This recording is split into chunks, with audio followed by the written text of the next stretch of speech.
நீங்கள் பழைய சாதம் இன்னும் சாப்பிட்றீங்களா? நம்ம தாத்தா பாட்டி காலத்தில் தினமும் சாப்பிட்ட அந்த உணவை இப்போ பல பேர் ஆல்மோஸ்ட் அவாய்ட் பண்ணிட்டாங்கன்னு சொல்லலாம். ஆனால் அந்த பழைய சோறு சாதாரண உணவு இல்லை, அதில் இருக்கும் ஆரோக்கிய ரகசியம் நீங்கள் தெரிஞ்சுக்கிட்டேன்னா மறுபடியும் நீங்கள் சாப்பிட ஆரம்பிச்சிருவீங்க. நம்ம முன்னோர்கள் ஃப்ரிட்ஜ் இல்லாத காலத்தில் மீதம் மிஞ்சிய சாதத்தை இரவு தண்ணீரில் ஊற வச்சு காலையில் நீர் மோருடன் சேர்த்து சாப்பிடுவாங்க. அதுக்கான காரணம் வெறும் சூடு தணிக்கிறதுக்கு மட்டும் இல்லை, உண்மையில் அது ஒரு நேச்சுரல் ப்ரோபயோட்டிக் ஃபுட்டு. இதனால் அவங்களுக்கு குடல் ஆரோக்கியமும் வெயில் காலத்தில் உடம்பு குளிர்ச்சியாகவும் இருந்தது. இப்போ கொஞ்சம் சயின்ஸ் பக்கம் போகலாமா? பழைய சோறு சாப்பிடுவதால் நம்ம குடலுக்கு நல்ல பாக்டீரியா கிடைக்குது. இது டைஜஷன்ஸ்க்கும் ஹெல்ப் பண்ணுது. அடுத்ததாக இந்த சாதம் இயற்கையாகவே vitamin B12, B complex, iron மாதிரி நியூட்ரிஷனை உருவாக்கும்.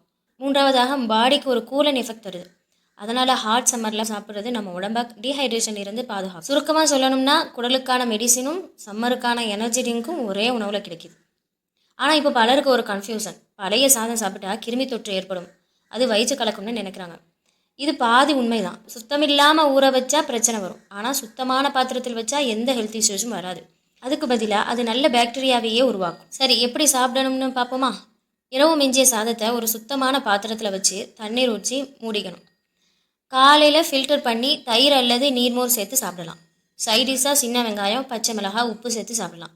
கூடவே கருவேப்பிலை, இஞ்சி, கொத்தமல்லி சேர்த்துக்கிட்டா இன்னும் நல்லது. இப்படி சாப்பிட்டா பாடிக்கு கூலிங்கும், டைஜஷன் ஈஸியாகவும், இம்யூனிட்டி ஸ்ட்ராங்காகவும் இருக்கும். ஓகே ஃப்ரெண்ட்ஸ், நம்ம இது வரைக்கும் பார்த்த விஷயங்களை ஒரு குயிக்காக ரீக்கப் பண்ணிக்கலாமா?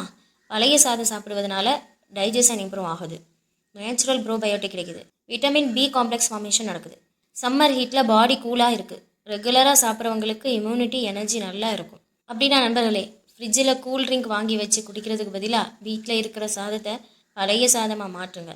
ஹெல்த்துக்கு சீப்பான பவர்ஃபுல் மெடிசன் இதுதான்.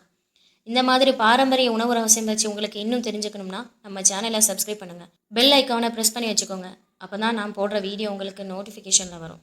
இப்போ உங்களுக்கு ஒரு கேள்வி, நீங்கள் கடைசியாக எப்போ பழைய சாதம் சாப்பிட்டீங்க? கீழே கமெண்ட்டில் சொல்லுங்கள்.